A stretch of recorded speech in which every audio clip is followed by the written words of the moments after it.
maybe even in the Hart Trophy standings. I mean, what he's done for the Lightning, his first full season with Tampa, he had 64 points in 81 games.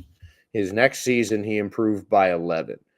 That's going to improve by a ridiculous number this season because he's already at 62 through 55 games. So Hagel is set to smash every single career high he has ever had.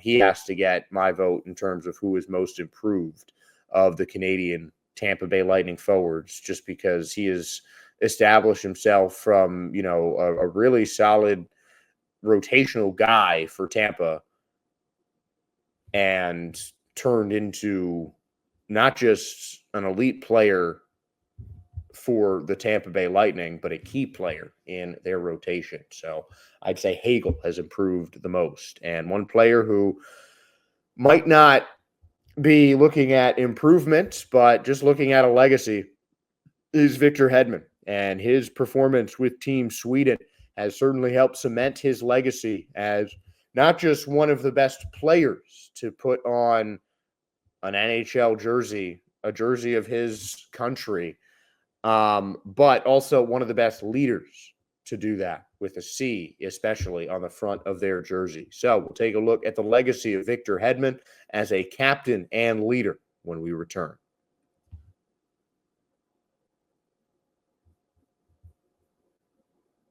When the game tips off, NBA action is just getting started, and there's no better place to get in on it than FanDuel, America's #1 sportsbook. With FanDuel, you can place live bets throughout the game. So even if you miss the opening tip-off or want to bet on a fourth quarter comeback, you can stay in the action. And if you're looking for a bigger payout, you can even combine your live bets into a same-game parlay. I love using FanDuel's live betting feature because it keeps every moment of the game exciting. Whether I'm backing the Lightning for a late game rally or picking a player to hit a clutch three, I feel like I never miss my chance. Plus, the app is easy to use, and when you win, you get paid instantly. Right now, FanDuel customers that are new can get $150 in bonus bets if your first $5 bet wins. Just visit FanDuel.com to join today. That's FanDuel.com for your shot at $150 in bonus bets. Make every moment more with FanDuel, the official sports betting partner of the NBA. Victor Hedman. We talked about the most improved players in the last segment, and certainly don't need to talk about him in the improved category. Not a guy who really needed to make a name for himself at the Four Nations face-off, but a player who is always under the spotlight with the big C on their jersey. And it might have been Steven Stamkos's captaincy over the past couple years, but Victor Hedman's leadership was certainly never doubted, and certainly well recognized by the Lightning players. He was a unanimous selection for the next team captain. And I remember that was one of the first segments that I did with Locked On Lightning, talking about who should be the next Lightning captain. And, as someone who played goalie growing up, I wanted to sneak Andrei Vasilevsky in there, but I knew what I think each and every one of you guys watching this knew, that as soon as the Lightning lost Victor Stamkos, they might as well have stamped the C on Victor Hedman's jersey right then and there. Because I don't think that there was another choice for captain than Victor Hedman. His tenure, he was set to, and now already has, break the Lightning record for games played over the course of the season, first to 1,100 in a Lightning jersey. But, I think there's no question that Victor Hedman has become one of, if not the best defenseman in the entire NHL. But I think a question to be asked is, you look at the people wearing the C on their jersey. Is there one of them who really stands out as a leader among the rest of the league? And if you look at the rest of the captains in the NHL, I just don't see anyone with the same kind of gravitas and the same kind of leadership that Victor Hedman provides. Time and time again, he is among, if not the team leader in terms of minutes played, time on ice, just being out there. And I think that just minutes played, just time on ice, just the simple act of being on the ice, being available is an underrated statistic. And Hedman just continues to stay on the ice the longest. He's the Lightning's leader in time on ice over the course of the season. He did that for Team Sweden, and third most in the entire tournament at 34 years old is just remarkable. And you could tell that the way he leads his team, listening to the Swedish players talk after the game about, just knowing how much it meant. Some of that comes from the coaches, but the captains, even the alternate captains, they passed the message down as well. And it was very clear to Team Sweden that they were not going to lose that game. Coming against the United States, who had seemingly just run roughshod through everyone in this entire tournament. 2 tough overtime losses. You need strong leadership to pull together and beat a team that was better than the rest of the Four Nations face-off. The only team with multiple regulation wins through the first round of Four Nations. So obviously we'll see what happens in the championship, but it takes a really united and strong team to take that down. And that starts with the leadership, that starts with the captaincy. So you got to give Victor Hedman a lot of credit for that. Always leading the team. He's always the last guy off the ice after the handshakes. And I really think that as a leader, I don't think there is a captain in the NHL that matches him. You look at the NHL captains, and really Crosby and Ovechkin, I think, are in a league of their own. Maybe McDavid can be in that category as well. But, you just look at the leaders and the guys leading their team. This is a Lightning team that is not laden with superstars. There are certainly some Lightning superstar players, but it's not a team that you just look at the roster and there's obviously a couple guys like Kucherov and Point and the way Hagel's playing this season. There are a bunch of guys that you look at and really scare you, but the Lightning roster, I think on paper, certainly raised a lot of question among pundits about their success. And I know it's hard to call Hedman a new captain, considering really the only thing new about any portion of his captaincy is just the fact that he got to see this year. He always, was right there with Steven Stamkos as the backbone of this Lightning team, a strong leader, even when he was an alternate captain as opposed to his larger and current role with Tampa Bay. He was always one of the team leaders. And, you have Crosby and Ovechkin who've been there, done it all, who are going to go down as 2 of the best players to play the game. But, defensively, you have to look at Victor Hedman in that same kind of category. I think, people often separate offensive players and defensive players just because it's easy to. It's different positions, different optics. In terms of all-time greats, but no matter what list it is, all-time greats, all-time great defenseman, Victor Hedman has to be on it. I think he's a guaranteed Hall of Famer as soon as his career ends. A key part in 2 Lightning Stanley Cup championships, and just one of the best players and people, I think, in the NHL. So I think, you got to look at Hedman's legacy as virtually unmatched among defensemen in the league, and as one of the true greats in the entire NHL. One of the best captains, I think, as a player and as a person, and certainly as a leader. I don't think there's any question that there is no one in the league that has the leadership ability of Victor Hedman. I just think he is just so valuable in that way to the Tampa Bay Lightning. One of the big reasons that they are primed for a solid second half and maybe even a playoff run coming up in the second half of the season. And that is all for today's episode. A little less Four Nation talk tomorrow, as the final isn't until Thursday, but We will still have more on that later in the week. Until then, I'm Josh Sperber, thanking all of you for making Locked On Lightning your first listen every day. For your second listen, find Locked On Fantasy Hockey. Become a fantasy hockey expert and get the edge over your league mates with daily tips from Steele and Flip. Find Locked On Fantasy Hockey on YouTube or wherever you listen to your podcast. And wherever you listen to your podcast or on YouTube, and on YouTube, please give us a like, a follow, and a subscribe. We really appreciate your guys' support. So thank you again for tuning into today's show. Please give us a like, a follow, and subscribe. And please enjoy your Tuesday.